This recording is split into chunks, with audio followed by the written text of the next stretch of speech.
వినాయకునికి తీసుకొని వెళ్ళేసి టస్కర్ వెల్డింగ్ చేస్తారు ఇక్కడ వచ్చేసి. ఈరోజు లాస్ట్ రోజు దర్శనం.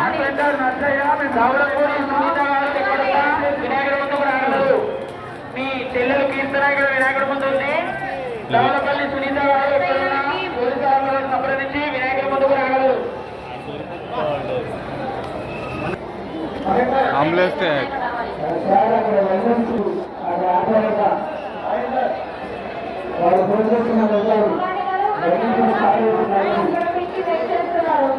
దర్శనానికి చాలా ఇబ్బంది పడుతుంది జనాలు వచ్చేసి.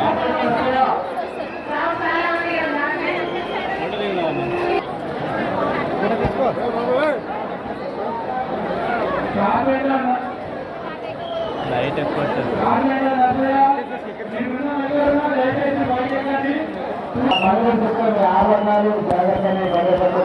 జనాలను అయితే ఎవరైతే పంపించట్లేదు. మా అన్న కూడా వచ్చినప్పుడు దర్శనానికి అయితే ఇవ్వట్లేదు.